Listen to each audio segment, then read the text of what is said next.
Adam, I mean, multiple yield curves are inverted, different maturities on the curve.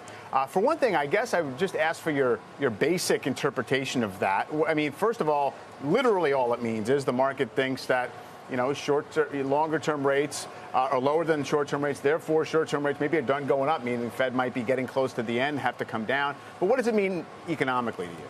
I mean, I was told, or I thought, it was not very good. Yes. Right? That maybe today's price action makes a little bit more sense than we saw the last 5 or 6 weeks, because what it really means is people think there's risk to a recession. The 10-year yield being low, the yield is low because it's a risk-off indicator. So I think what is going on is people are saying, well, wait a minute, the Fed's probably going to keep raising rates a ton and slow the economy down massively. Right. And that's probably not very good. Right. In the interim, if you're an investor, you probably can buy the 2-year, pick up a decent yield, hold it for 2 years, and wait out for the earnings to decline. Arguably also means that over the 10-year span, inflation gets under control, which I guess is a silver lining.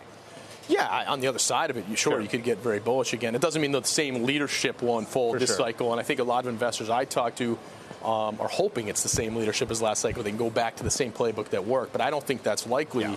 I have been surprised. We do a lot of investor meetings. We just don't hear about the inverted curve a lot. Now, I do equity meetings. I focus on U.S. equities the most, so it's not like I'm in there talking about various parts of the bond, curve and duration and what to own and what not. But I think the signal isn't a positive one. So when I see the market go up a lot, and I get a little bit more chatter, hey, maybe there is a soft landing. Maybe earnings weren't as bad as I thought. Maybe CPI is peaking. I mean, you're starting to hear some of that. I get a little bit more worried. So I'm definitely more negative than I was 6-7 weeks ago because the market's up a lot, and I know things are going to slow. So if you think there is that disconnect between, how the market is pricing things and how you think it's going to play out, what does it lead you to in terms of reorienting a portfolio, in terms of the kinds of stocks that will or won't work? No, it's a great question. I think it's dramatically different because I'm sitting here looking at the consumer, right? Everyone says the consumer is 2/3 of the economy. You need it to be good, right? Consumer businesses for the last 20, 25 years pretty consistently grow between 6 and 8% per annum. If you go down the list, the last 12 months trailing, somewhere between 20 and 25% has been the actual reported growth in the public U.S. equities. So don't be confused that there's a soft landing, we made it through. The numbers are coming way lower, way lower. And I think that's an important point. Why is it confusing?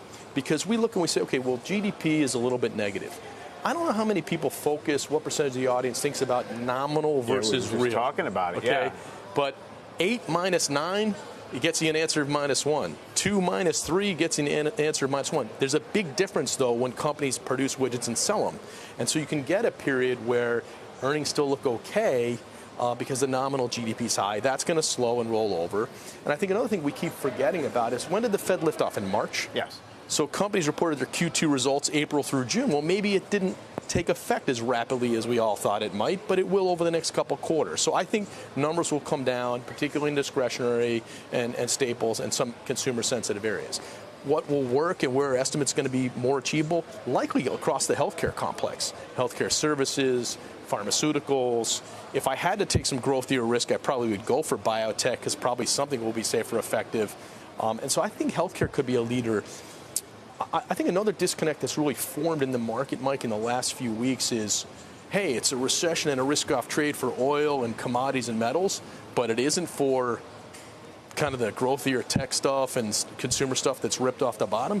That seems inconsistent to me. If you're worried about a demand shortfall, won't it affect other stuff? Yeah. So I actually think the leadership could be back to where, energy and metals again, where I know confidently in the medium to long term, demand growth will exceed supply growth. Obviously, if we have a recession, demand's going to be off. But so the market seems to be discounting more pain on the demand side for kind of metals and oil than it is for, tech and consumer. Those types of stocks. That's wrong.